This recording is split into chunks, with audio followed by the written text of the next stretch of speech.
Dans cette vidéo, vous allez découvrir une stratégie qui va vous permettre d'obtenir presque 100% de taux d'ouverture dans vos messages. Alors oui, je sais, ça a l'air beaucoup trop beau pour être vrai. D'autant plus si on met ce taux en comparaison avec le taux d'ouverture moyen d'une campagne email. Et pas qu'un taux d'ouverture moyen d'ailleurs, parce que même les meilleures campagnes email, celles avec peu de volume et beaucoup de personnalisation, ne chatouilleront même pas ce taux. Même si c'est difficile de faire plus de 100%, vous me l'accorderez. Mais là où ça devient vraiment intéressant, c'est que cette stratégie ne nécessite pas de mettre en place une véritable usine à gaz. Vous n'avez pas besoin d'utiliser Google Workspace, pas besoin de mettre en place un SMTP et pas besoin de passer par la phase de warm-up que l'on voit habituellement dans des campagnes email. J'irai même plus loin.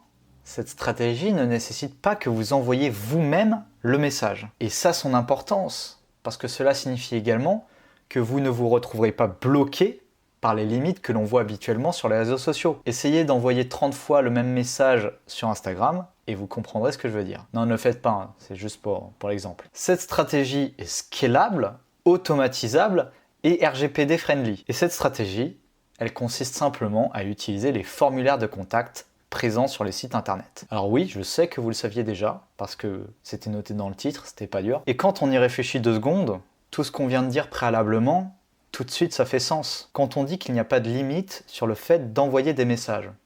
C'est vrai, parce qu'on n'envoie pas les messages, techniquement parlant. C'est le site internet qui envoie les messages. Ceci étant dit, cela ne nous exempte nullement de rédiger un message cohérent et adapté à notre cible. Lorsqu'on dit que vous pouvez avoir presque 100% de taux d'ouverture, ça fait sens également. Parce que les messages que l'on envoie via les formulaires de contact seront reçus sur une adresse email cohérente, sur une adresse email prioritaire. Les emails seront lus, régulièrement checkés. Et dans un sens, c'est bien normal, parce que sinon, vous ne mettez pas de formulaire de contact sur votre site internet. C'est une méthode particulièrement utile par ailleurs si on veut cibler des artisans, parce que c'est une cible qui n'est pas très réactive sur leur adresse email principale et qui est surtout absente des réseaux sociaux. Dans un instant, on va également parler de la partie technique, c'est-à-dire quels sont les différents outils, les différentes applications que l'on va pouvoir mettre en œuvre pour automatiser l'écriture de ces messages. Parce que oui, ces messages, on peut certes les écrire manuellement, mais on peut aussi les automatiser. Automatiser l'écriture, l'envoi et même gérer les captchas. C'est la raison pour laquelle chez Scrap.io, on scrape également les pages contenant des formulaires de contact. De ce fait, en plus ou moins 2 clics, vous avez la possibilité de créer votre liste de leads, votre liste d'entreprises contenant des sites internet. Et également, parmi ces sites internet, de trouver les pages contenant des formulaires de contact. De ce fait, vous voilà sur les bras avec tout ce qu'il faut pour commencer votre campagne multicanal. Juste avant qu'on touche un mot sur la partie technique de cette vidéo, il faut quand même que vous sachiez un truc. On en avait parlé brièvement, mais le fait que l'on va pouvoir automatiser l'envoi de messages via un formulaire de contact, cela n'implique pas pour autant qu'on va devoir bâcler notre message. Au contraire, cela implique que l'on va devoir d'autant plus travailler la forme. Ça sert à rien d'avoir 100% de taux d'ouverture si notre message finit à la corbeille 3 secondes après. Cela ne servira strictement à rien si ce n'est de jouer sur les nerfs de vos prospects. Si vraiment vous devez retenir une règle d'or de l'automatisation, ce serait que l'on automatise un processus qu'après l'avoir testé et qu'après ce test ait produit des résultats, bien entendu. Cela signifie que l'on va devoir commencer par faire les choses manuellement. On va tester différents angles, différents messages, différentes approches, différents call to action. Et après, une fois que l'on a identifié notre formule gagnante, on va pouvoir l'automatiser, mais uniquement à ce moment-là. En d'autres termes, on ne doit jamais commencer par de l'automatisation, vraiment jamais. Maintenant que ça a été dit, voyons ensemble les différents outils que vous allez pouvoir mettre en place. Pour commencer, on peut toucher un mot sur tout ce qui touche aux extensions Google Chrome. Alors des extensions Google Chrome, il y en a plein, il y en a qui sont gratuites même, et elles sont utiles dans tout ce qui touche à l'automatisation de l'écriture du message et dans l'envoi du message. On peut lister ici Autofill Form ou Chromium Browser Automation. On peut même utiliser les iMacro si on le souhaite, mais évidemment, étant donné que les extensions que l'on a listées sont gratuites, elles sont également assez limitées. Ce qui veut dire que l'on ne pourra pas utiliser de la personnalisation et encore moins résoudre les captchas. Fort heureusement, on a également d'autres extensions Chrome plus avancées. On peut lister ici Automa ainsi que Browserflow App. Ces 2 dernières sont plus avancées parce qu'elles peuvent gérer la personnalisation. L'idée grosso modo, c'est que l'on va pouvoir lier ces deux outils avec des fichiers CSV ou des Google Spreadsheets contenant toutes les données nécessaires à notre personnalisation. Un petit mot supplémentaire concernant Browserflow App. En fonction du plan que vous prenez, vous avez également la possibilité de gérer les CAPTCHA. Comme autre solution, vous avez également la possibilité de créer votre propre script, votre script maison, en utilisant Python et Selenium par exemple. Alors personnellement, je ne sais pas faire, j'imagine que c'est plus un travail pour un développeur professionnel, et surtout, ça n'a pas grand intérêt, il faut être honnête. C'est passer beaucoup de temps, mettre beaucoup d'efforts pour réinventer la roue, étant donné qu'il y a plein d'autres outils qui peuvent faire le même travail, mais plus rapidement. Enfin, comme dernière solution, on a également les applications. Ici, on s'adresse particulièrement à des utilisateurs de Windows, parce qu'il n'y a pratiquement rien sur Mac et sur Linux. On peut noter ici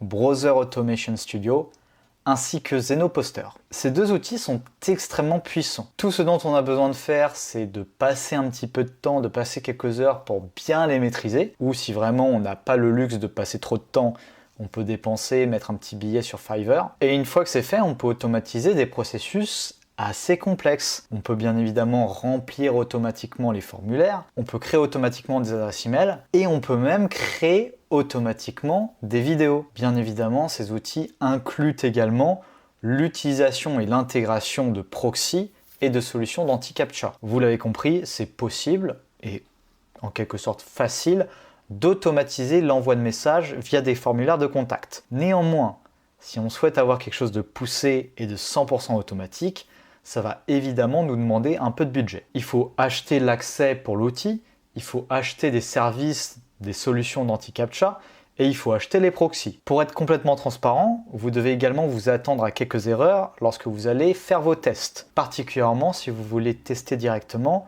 des solutions 100% automatiques. Il y aura vraisemblablement des problèmes dans les temps d'attente, des captchas qui ne seront pas résolus à temps, ce genre de choses. Ça arrive, c'est normal. Ceci étant dit, rien ne vous empêche de commencer par les extensions Google Chrome. Ça fait déjà 95% du travail et c'est déjà très bien. Avec les outils qu'on vous a donnés, vous pouvez même commencer gratuitement. Et si vous souhaitez créer votre liste de formulaires de contact, vous pouvez également utiliser Scrap.io. Sur Scrap.io, on vous promet d'obtenir des leads en illimité depuis Google Maps. Alors vous allez très certainement me rétorquer que c'est pas exactement le sujet de cette vidéo, parce qu'on a parlé de formulaire de contact depuis tout à l'heure.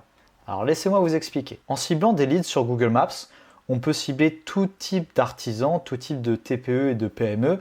D'ailleurs, il y a une liste assez complète entre 3000 et 4000 activités différentes. On peut cibler ces différentes catégories en fonction d'une localisation. Ici, c'est une ville par défaut, mais on verra dans un instant qu'on peut également cibler des leads par département, par région ou par pays. Et l'idée, c'est qu'à partir de ces entreprises, certaines d'entre elles auront un site internet. Et parmi ces sites internet, certains de ces sites auront des formulaires de contact. Et ce sera noté. Si vous souhaitez utiliser Scrap.io, vous pouvez cliquer sur le lien en description ou vous tapez simplement Scrap.io dans votre barre de recherche. Pour en faire l'utilisation, vous devez d'abord cliquer sur Connexion et vous créez un compte si ce n'est pas déjà fait. Donc vous cliquez sur Inscrivez-vous maintenant. Une fois que c'est fait, vous aurez accès à votre tableau de bord. Et si vous cliquez sur votre tableau de bord, vous arriverez automatiquement sur l'onglet qui nous intéresse, à savoir l'onglet qui va nous permettre d'extraire les données que l'on souhaite. Je vais pouvoir rechercher des restaurants sur la France entière. Alors là, on me dit que c'est pas possible parce que je n'ai pas le plan adéquat. C'est pas grave, auquel cas je vais simplement rechercher des restaurants en Île-de-France par exemple. Et j'ai mes résultats. Bien évidemment, tout l'intérêt de cette vidéo, c'est que ces résultats, on va pouvoir les filtrer encore plus. On va pouvoir dire par exemple que je recherche des restaurants qui n'ont pas d'adresse email, mais qui ont un formulaire de contact sur le site internet. On peut également dire que je ne souhaite pas que leur fiche Google Maps soit déjà revendiquée et que je veux qu'ils aient une note maximum de 4. Je clique sur filtrer et j'aurai mes résultats correspondants. Par la suite, je peux donner un nom à mon export et je clique sur exporter. Allez, un dernier exemple pour la route. On peut dire qu'on veut cibler des coiffeurs cette fois-ci. Et supposons que je veuille les coiffeurs qui n'ont pas d'adresse email, mais qui ont un formulaire de contact évidemment, et un pixel publicitaire présent sur le site internet. Et j'ai les résultats correspondants. Vous voyez qu'on a la possibilité de télécharger nos résultats dans un fichier CSV ou Excel. Et si vous vous demandez pourquoi ce résultat est incomplet, c'est simplement parce que le plan que j'ai eu est limité à 100. C'est juste pour le test. Jetons un petit coup d'œil au résultat.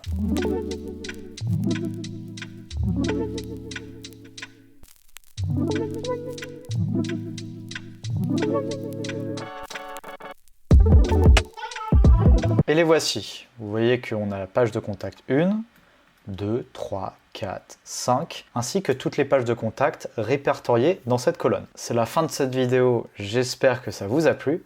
Si vous souhaitez créer votre liste de formulaires de contact, vous pouvez aller sur scrap.io. Le lien reste toujours en description. Je vous dis à la prochaine.